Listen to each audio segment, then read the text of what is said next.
I was always afraid of the lunch lady when I was a kid. I don't know why. Maybe it was the toxic stench of her breath, or the dead look in her eyes, or the unkempt hairs dangling off her chin. No matter what the reason was, my palms grew sweaty and my heart pounded every time I passed her in the lunch line. I never felt quite at ease until I left the cafeteria, and even then I was still worried I would catch sight of her in the hallway between classes. One day I got into a fight with another kid named Jeremy, and we both received detention. It was his fault really.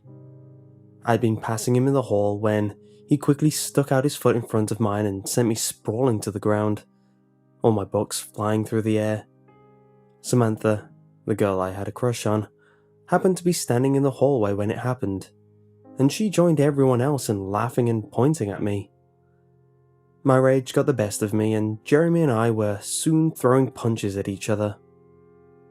After the teachers broke up our fist fight, we were sent to the principal's office. Long story short, I would be spending my Saturday at school filling out worksheets instead of playing video games with my friends. Saturday came, and my mother, rather unpleased to be up so early, dropped me off outside the school doors at 8 in the morning. I walked in and found my way to room 126, where detention was always held. Jeremy was already there, sitting at a desk, along with two other kids. One of them was Nick, the dumb ape who was the quarterback of our football team. The other was a quiet girl in classes. I found myself a seat at a comfortable distance from everyone else. No one spoke a word. The only sound in the room was the deafening ticking of the clock. I quickly grew bored after a few minutes, so I spun around in my chair and faced Jeremy. "Do you know who's running detention today?" "Kowalski, I think." "Mrs. Kowalski?" I repeated, gulping. But Jeremy didn't have to affirm it. Immediately, the all-too-familiar odour of her breath filled my nostrils, and the hair on the back of my neck stood straight up.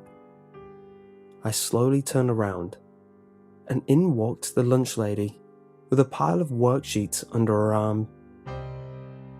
"Now you turds listen," she commanded in a thick accent. "I really didn't want to be here today, and I don't want any trouble. I'm going to pass out these worksheets, and you all aren't going to make a peep, understand?" We all nodded our heads. "Good. The first moment something goes wrong, one of you is going in the oven." Then she laughed heartedly and left us alone in the room. I shuddered as I tried to shake off the image of her hairy chin and her flabby arms. We all sat silently in the room for about 45 minutes, filling out our worksheets. The lunch lady still hadn't returned by that time, so we then took the risk of chatting quietly. "That lunch lady must be the ugliest living thing I've ever seen," Jeremy chuckled. "I bet she's so hairy, when you take off her pants you can't tell whether she's a man or a woman," Nick replied, snorting. No one laughed. "She hasn't even come back once to check on us," Jeremy continued. "I bet she just went home as soon as she left the room. Come on, we should see if we can sneak out." He had just stood up from his desk when we all heard the sound of grinding metal and hissing steam coming from somewhere in the building. Everyone froze. I had easily recognized the sound. "That came from the cafeteria," I said. "Someone is starting up the ovens." "Why the hell would someone turn on the ovens?" Nick asked. "It must be Kowalski," Jeremy said. "Maybe she got hungry. Maybe she's getting the ovens ready so she can cook one of us up." "And you'd be the first she'd throw in," I replied, playing along. But in reality, I was rather unnerved. Why would she start up the ovens right now? Surely she could have just packed a lunch. maybe she actually enjoyed eating the greasy shrimp and cardboard pizza she always served for lunch. We tried to go back to our work, but at this point, it was impossible to try and concentrate again, even for the quiet girl. We finally decided that we should send one person outside the room to check if the coast was clear. Jeremy tore up one of the worksheets into 4 pieces and then wrote one of our names on each. Then, he shuffled the names in his hand and turned to Nick. "Pick one." Nick took one of the pieces from Jeremy's hand and flipped it over. "Ashley," he read. The quiet girl's face froze over with fear. "Oh, come on, guys, don't make her do it," I said. "Then you go," Jeremy replied. "No way," I answered. "It was your idea. You should go." "Shut up already, you pussies," Nick interrupted. "I'll go." He left the room and disappeared down the hall, and we all gathered at the doorway, waiting for him to return. A few silent minutes passed. The suspense grew unbearable. I was about to tell the others that we should go back in the room when Nick reappeared at the end of the hallway. He glanced over his shoulder and motioned for us to come to him. I quietly shut the door, and we all tiptoed down the hallway, looking all about us. We finally reached Nick. "I circled this whole part of the building," he whispered to us. "She's nowhere in sight. If we're quiet, I think we can make it to the front door without being noticed." "Let's do it," said Jeremy. He took the lead, and the rest of us followed. We slowly made our way through the building, staying close to the walls and listening closely for approaching footsteps. The noise of the kitchen equipment was still traveling through the halls. We finally reached the front doors. "Let's get out of here," Jeremy said. He pulled the door handle. The door wouldn't budge more than half an inch. He kept pulling on all the doors, but they were stuck. "What the hell?" "It's chained," whispered Ashley. "Let me try." Nick stepped up and grabbed the door handle, wrenching it back and forth furiously until the noise filled the hallway. "You idiot!" I cried through clenched teeth, dragging the oaf away from the door. "What do you think you're doing?" We all paused in silence, listening to see if she was coming. Surely enough, after a few moments, we could faintly hear her footsteps coming down the hall. She was approaching swiftly. "Run!" I cried, and we all took off in different directions. Nick and the quiet girl headed left, while Jeremy and I went right. As we turned around the corner, we could hear Ashley scream and the lunch lady shout, "I've got you!" We didn't even bother to look back. "This way," Jeremy called to me. I followed him as he turned down a small hallway and then came to a classroom. "We can hide in here." We dashed inside the classroom and looked around frantically for hiding places. Jeremy dove under the teacher's desk, while I took my chances behind the cabinet in the corner. Then, we waited in silence. For a few minutes, we didn't hear anything but the pounding of our own hearts. Still, we thought it best to wait it out a little longer. After a little while, we heard someone coming down the hallway. At first, we could only hear a faint mumbling, too quiet to distinguish. We froze. The voice drew closer. "Jeremy? Adam? Guys, where are you? Jeremy?" Jeremy got up from under the desk and opened the door. "Nick, get in here."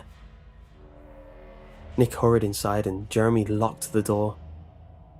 Then we all crouched down behind the teacher's desk. "Guys, you won't believe it," Nick whispered, catching his breath. "I saw her get Ashley. She grabbed her by the arm and she tried to run, but then she hit her over the head with a wrench and was dragging her body down the hallway and..." "Keep it down," I hissed. "You said what?" "She knocked her out or killed her. I don't know, but she was dragging her body down the hallway towards the cafeteria, and the blood was all over the floor. And then I came to find you guys." "You're saying Kowalski hit the girl over the head and then dragged her to the cafeteria?" "That's exactly what happened. I was lucky she didn't see me too.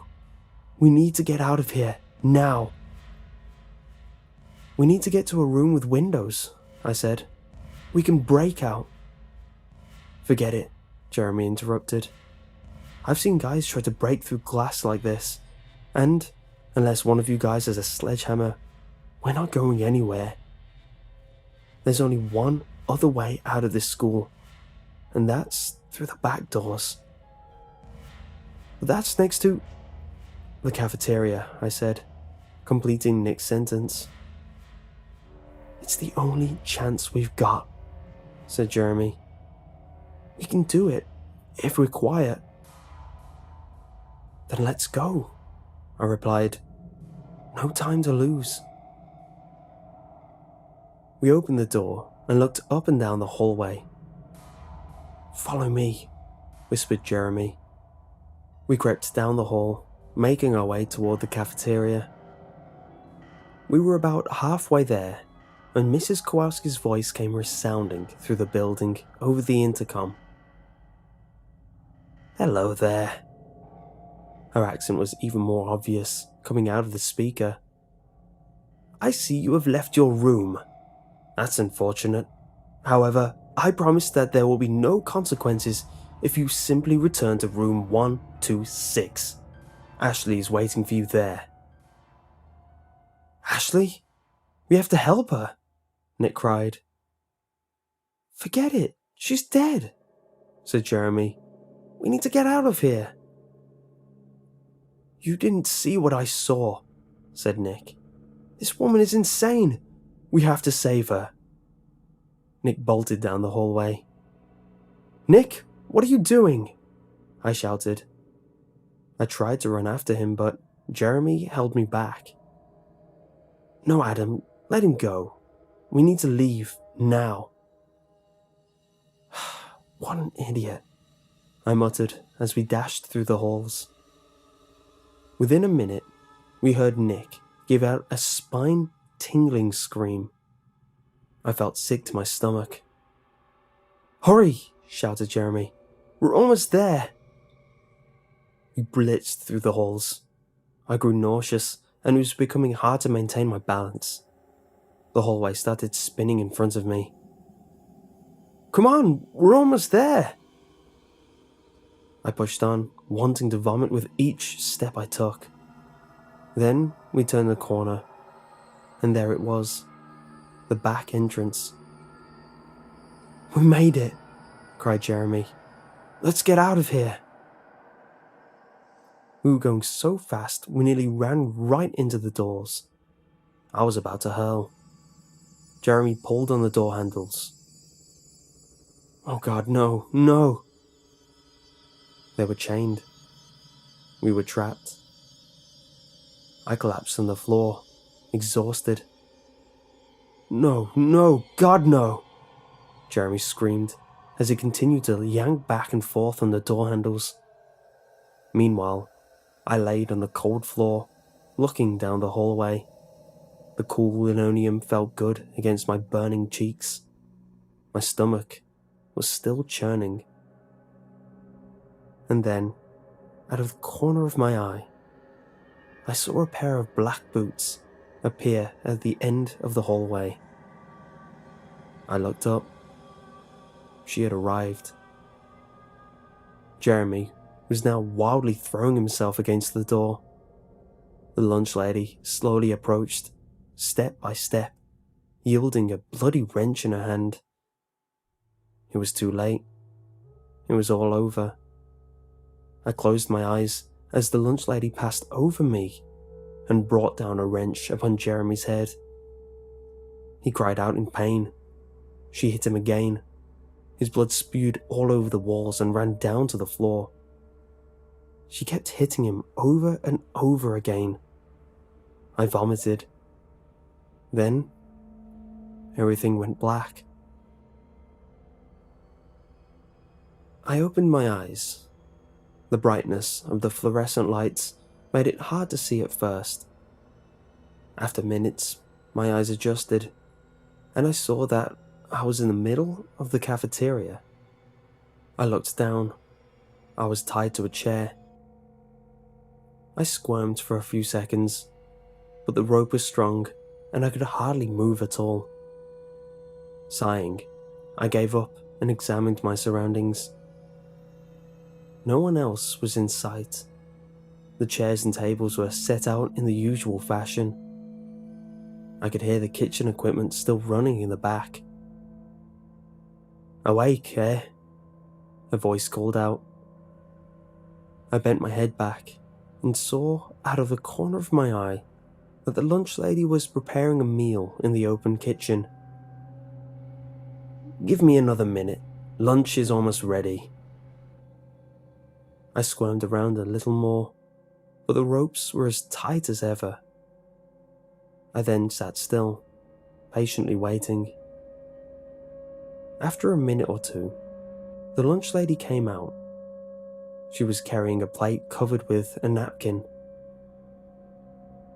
"Did you have a nice nap?"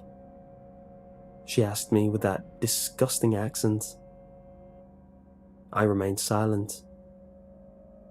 She set the plate on a nearby table. "You know, I could have killed you too, but out of the goodness of my heart, I decided to spare you. On top of that, I even cooked you a delicious meal." I remained silent. "So what? I get no thank you? Is that how I'm treated for feeding you? Is this how I'm repaid for sweating away in a hot, dirty kitchen all day?" She paused. "You know, I've worked this job for 19 years, and you turds are all the same. You come in line, you take your food, you walk away, and no thank you. You say, 'Ew, she's smelly and weird.' Forget that she cooks us delicious lunch. Well, that is over now. No more." I remained silent.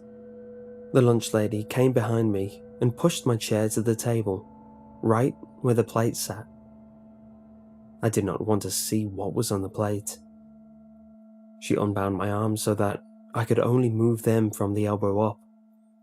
Then she set a fork on the table next to the plate. "I have made you a delicious lunch. You will eat now." She pulled off the napkin, and I gagged. I had to turn away. Sitting in the middle of the plate was an enormous sausage, surrounded by cooked fingers, toes, eyes, and ears. "You eat," she commanded. No, I can't do it." I was growing sick again. "You eat or I hit," she said to me, holding up the wrench. I looked at the plate again, and I nearly vomited. I can't do it. I can't do it." She brought the wrench right down upon my head. I screamed in agony. "Eat," she commanded. I picked up the fork, my head pounding with pain. Tears ran down my face as I cut off a bit of the sausage and stuffed it in my mouth. I chewed it up and swallowed it down. "Good. Finish it all." I shook my head, sobbing. She brought down the wrench on my head again. I cried out in pain. "Eat!" she shouted. I took another bite, and another, blinded by my own tears. Whenever I paused, she would raise the wrench again, and I would keep eating. It took all my strength to keep it down in my stomach. When I finally had swallowed down the last bite, she took the plate. "Very good. I'm glad you enjoyed it. Now that you have had your lunch, I will have mine." I looked upward as she raised the wrench in the air one last time, and I closed my eyes.